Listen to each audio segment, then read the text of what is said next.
ഞാൻ രഞ്ജൻ ജോസ്. എറണാകുളം ജില്ലയിൽ മലയാറ്റൂരിനടുത്ത് നടുവട്ടം എന്ന സ്ഥലത്ത് കൊക്കോ കൃഷി ചെയ്യുകയാണ്. അതിൽ നിന്ന് വാല്യൂ ആഡഡ് പ്രൊഡക്റ്റുകൾ ഉണ്ടാക്കി കൊക്കോ റിച്ച് ചോക്ലേറ്റ്സ് എന്ന ബ്രാൻഡ് നെയിമിൽ മാനുഫാക്ചർ ചെയ്യുന്നു.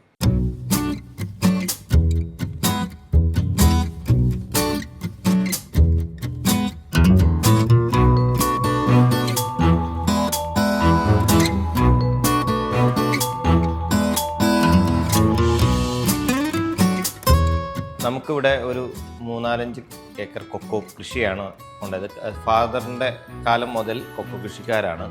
പണ്ടത് നഷ്ടമായൊരു കൃഷിയായിരുന്നു. ഇപ്പോൾ അത് ലാഭമാണ്. കാരണം ഇതിൻ്റെ ഉപയോഗം കൂടി. കാരണം എന്താ വെച്ചാൽ ചോക്ലേറ്റ് എന്താണെന്നും അത് എങ്ങനെയാണ് ഉപയോഗിക്കേണ്ടതെന്നും നമുക്കിപ്പോൾ അറിയാം.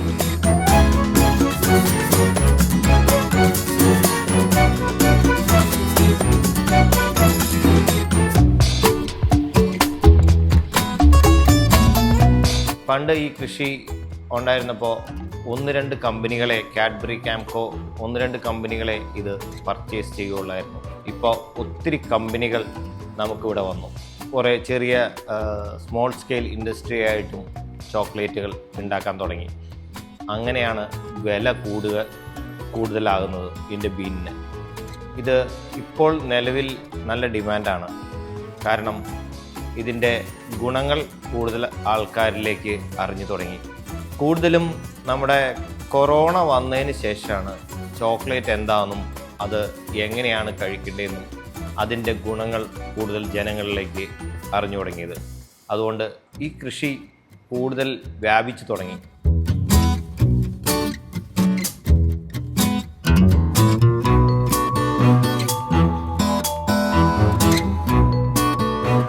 ഇതിൻ്റെ പല രീതിയിലുള്ള ഉപയോഗമുണ്ട്. ഇപ്പോൾ ഞങ്ങളിവിടെ തന്നെ ഞാനിത് ചെയ്യാൻ തുടങ്ങിയിട്ട് ചോക്ലേറ്റ് അതിൻ്റെ ബൈ പ്രൊഡക്റ്റ് ഉണ്ടാക്കാൻ തുടങ്ങിയിട്ട് 12 വർഷമായി. ഇതിൽ റിസർച്ചായിരുന്നു. കൂടുതൽ ഇതിൽ നിന്ന് ഒത്തിരി ബൈ പ്രൊഡക്റ്റുകൾ ഉണ്ടാക്കാം. വേറെ ഒരു സാധനത്തിന് ഇത്രയും ബൈ പ്രൊഡക്റ്റ് ഉണ്ടാക്കാൻ പറ്റുമെന്ന് എനിക്കറിയില്ല. അതുപോലെ എനിക്കിവിടെ ഒരു 3-4 ഏക്കർ സ്ഥലമുണ്ട്. ആ 4 ഏക്കർ സ്ഥലത്ത് ഒരു 10-400 മരത്തിന് മുകളിലുണ്ട്. അത് നമ്മൾ കൂടുതലും 10-14 വെറൈറ്റി കൊക്കോസ് ഉണ്ട്. ഇത് കാരണന്മാരായിട്ട് വെച്ച കൊക്കോസാണ്. നമ്മുടെ അഗ്രികൾച്ചർ യൂണിവേഴ്സിറ്റി ഡെവലപ്പ് ചെയ്തത് തൈകളാണ് കൂടുതലും. അത് നമ്മൾ ബഡ് ചെയ്ത കൊക്കോ ആയിട്ട് നമ്മൾ മാറ്റിയിട്ടുണ്ട്. കുറേ റീപ്ലാന്റ് ചെയ്തിട്ടുണ്ട്. നമുക്കിവിടെ തൈ മുതൽ ചോക്ലേറ്റ് വരെ നമുക്കിവിടെ കിട്ടും. അത് കസ്റ്റമൈസ് ആയിട്ടും നമ്മൾ ചോക്ലേറ്റ് കൊടുക്കുന്നുണ്ട്.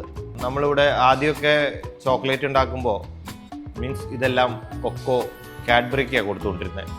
ഇപ്പോൾ അത് നമ്മൾ ഓൺ പ്രൊഡക്ഷനാണ്.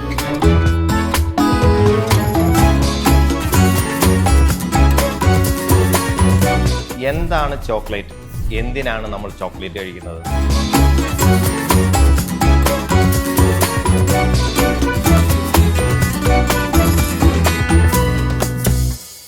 പ്യുവർ ചോക്ലേറ്റ് എന്താ എന്നറിയുന്നവർ വളരെ കുറവാണ്. ഇതാണ് ഒരു കൊക്കോൻ്റെ ഫ്രൂട്ട്. ഇത് കൊക്കോ പോഡ് എന്ന് പറയും. ഇതിൻ്റെ അകത്ത് ഉള്ള ബീനാണ് ഇത്. ഈ ഒറ്റ ബീനിൽ വിറ്റാമിൻസ്, മിനറൽസ്, അതുപോലെ ആസിഡ്സ്, അതുപോലെ ഫൈബർ, ഇത്രയും വിറ്റാമിൻസും മിനറൽസും ഉള്ള എന്തെങ്കിലും ഒരു ഫ്രൂട്ടോ ഒരു നെട്ടോ നിങ്ങൾക്ക് പറയാമോ? ഒരു ഫ്രൂട്ടിലും ഇത്ര വിറ്റാമിൻസും മിനറൽസും ഇല്ല. അതുകൊണ്ടാണ് അതിനെ ഫുഡ് ഓഫ് ദ ഗോഡ് എന്ന് പറയുന്നത്.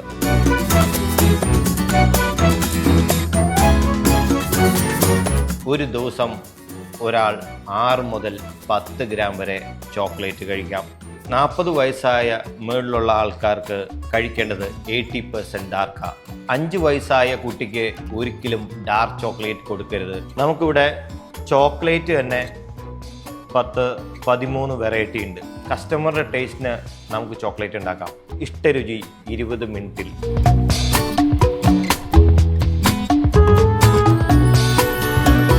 അതുപോലെ ചോക്ലേറ്റുകൾ milk chocolate, dark milk, fruit and nut, chilli chocolate, cinnamon, 80% dark, kunafa chocolate, dream cake.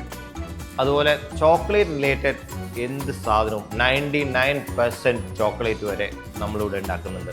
അതിൽ അശ്വഗന്ധ ഇട്ട ചോക്ലേറ്റ് ഉണ്ട്, ഹെൽത്തി റിലേറ്റഡ് ചോക്ലേറ്റ് ഉണ്ട്, ബനാന വിത്ത് ചോക്ലേറ്റ് ഉണ്ട്, അതുപോലെ സ്പ്രെഡുകൾ, bread spread, cashew with chocolate, peanut with chocolate, dark chocolate, അതുപോലെ drinking, കുട്ടികൾക്ക് കുടിക്കാനുള്ള drinking powder, pure cocoa powder ഉണ്ട്, ഹൈ ഫാറ്റ് കൊക്കോ പൗഡറുകളുണ്ട്. ഇതാണ് വിനെഗർ. ഇത് പിക്കിൾസിനും സാലഡ്സിനാണ് ഉപയോഗിക്കുന്നത്. ഇതിൻ്റെ കൊക്കോ ബട്ടർ ഉപയോഗിച്ച് നമുക്ക് മോയ്സ്ചറൈസർ ഉണ്ടാക്കാം, ലിപ് ബാം ഉണ്ടാക്കാം, ഫുഡ് ക്രീം ഉണ്ടാക്കാം. അതുപോലെ നമ്മളിവിടെ കൊക്കോൻ്റെ വൈനിൽ സോക്ക് ചെയ്ത കേക്ക്, കൊക്കോൻ്റെ drink, ice cream, softy ice cream, cookies.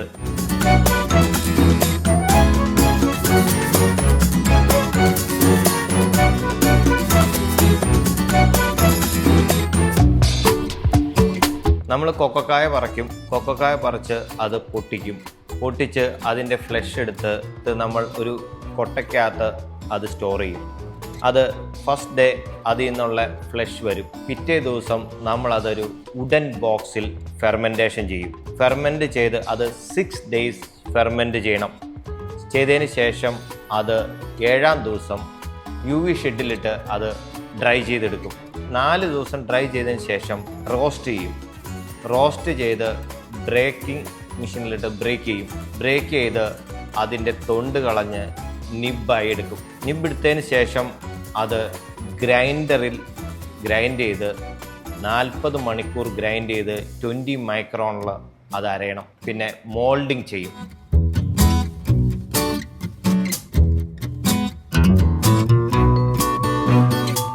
ഇതാണ് ടെമ്പറിങ്. ഇത് ടെമ്പറിങ് എന്ന് വെച്ചാൽ 60 ഡിഗ്രി ടെമ്പറേച്ചറിൽ ചോക്ലേറ്റ് ഹീറ്റ് ചെയ്യും. അത് കഴിഞ്ഞ് 28 ഡിഗ്രി ടെമ്പറേച്ചറിലോട്ട് കൊണ്ടുവരും. ഇത് ടേബിൾ ടോപ്പ് ടെമ്പറിങ് എന്ന് പറയാം. നമ്മളിത് ടേബിളിലോട്ട് നമ്മൾ ചോക്ലേറ്റ് ഇട്ട് 28 ഡിഗ്രിയിൽ തണുപ്പിക്കും. ടെമ്പർ ചെയ്തതിന് ശേഷം നമ്മൾ ഇതിൻ്റെ മോൾഡ് എടുത്ത് വേവ് ചെയ്യും. അത് കഴിഞ്ഞ് അതിൽ 80 ഗ്രാം ആണെങ്കിൽ ആ 80 ഗ്രാം ആ മോൾഡിലേക്ക് ഒഴിച്ച് നമ്മളത് വൈബ്രേറ്ററിൽ വെച്ച് വൈബ്രേറ്റ് ചെയ്യും. കാരണം അതിൻ്റെ ബബിൾസ് പോകാനായി. പിന്നെ അത് കഴിഞ്ഞിട്ടാണ് നമ്മൾ അതിനകത്ത് പിന്നെയും സീഡ്സും നട്ട്സും ആഡ് ചെയ്യുന്നത്.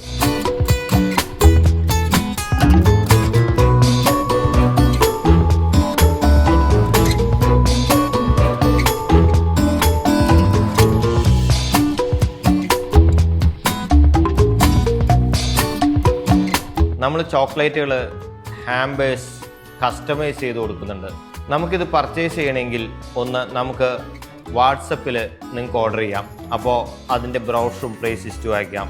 അതുപോലെ നമ്മുടെ ഔട്ട്ലെറ്റുകളുണ്ട്. 6 ഔട്ട്ലെറ്റ് ഉണ്ട്. കട്ടപ്പനയുണ്ട്, അണക്കര, തിരുവല്ല, ഏലപ്പാറ, ചെറുതോണി, കാക്കനാട്. ഇവിടെ നെട്ടി ഫ്രൂട്ടി എന്ന് പറഞ്ഞ ഡ്രൈ ഫ്രൂട്ട്സ് ആൻഡ് ചോക്ലേറ്റ്സ് അതിൽ അവൈലബിൾ ആണ്. ഈ ചോക്ലേറ്റ് ബിസിനസ്സിൽ ഫേസ് ചെയ്യുന്ന മെയിൻ പ്രശ്നം ഇതിൻ്റെ വില ഒരു ഘടകമാണ്. പിന്നെ ഇത് എപ്പോഴും ചില്ല് ചെയ്ത് സൂക്ഷിക്കണം. കാരണം ഇത് നമ്മൾ സ്റ്റോറുകളിലോ ബേക്കറികളിലോ കൊടുത്താൽ അത് അവർ കീപ്പ് ചെയ്യില്ല. 10-12 വർഷമായിട്ടുള്ളൂ ഞാനിതിൽ ചോക്ലേറ്റ് ഉണ്ടാക്കാൻ തുടങ്ങിയിട്ട്. ചോക്ലേറ്റ് ഉണ്ടാക്കുന്നവർ വളരെ കുറവാണ്.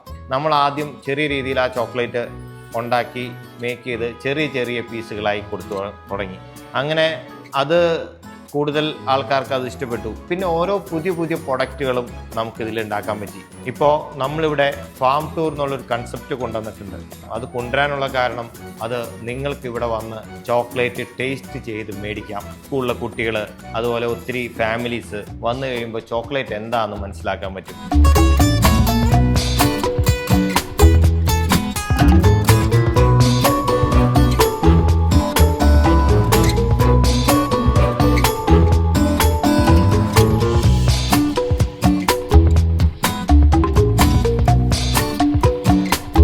ഈ ഫീൽഡിലേക്ക് വരുന്നവരോട് എനിക്ക് പറയാനുള്ളത് ഇട്ടേച്ച് പോകരുത്. കാരണം ഞാൻ 12 വർഷം സ്ട്രഗിൾ ചെയ്തെങ്കിൽ അതിനൊരു റിസൾട്ട് ഉണ്ടായി.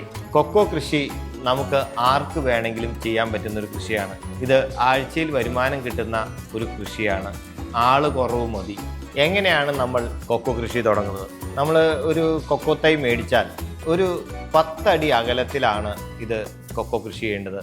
ഇത് 1 അടി സമചതുരത്തിലെ കുഴിയിലാണ് തൈ നടേണ്ടത്. അതിൻ്റെ അകത്ത് ചപ്പും അതുപോലെ ചാണകവും അതുപോലെ കുറച്ച് കുമ്മായും ഇട്ടിട്ട് വേണം ഇത് നടാൻ. നട്ട് കഴിയുമ്പോൾ ആഴ്ചയിൽ നന കൊടുക്കണം. ആദ്യം ഒരു ചെറിയ ചൂടലൊക്കെ കൊടുത്ത് അത് പിടിച്ചതിന് ശേഷം കമ്പോസ്റ്റ് വളമിട്ട് മൂടണം. മൂടിക്കഴിഞ്ഞതിന് ശേഷം 1.5 വർഷം മതി ഇത് കായ്ക്കാൻ. ഇത് കായ്ച്ചു കഴിയുമ്പോൾ പല ഇതളായിട്ട് വരും. അതിൻ്റെ ഇടയിലുള്ള ഇതളുകൾ മുറിച്ച് കളയണം. കാരണം ഇതിലേക്ക് കൂടുതൽ വെളിച്ചം കയറണം. ബ്രൂൺ ചെയ്യുക എന്ന് പറയും.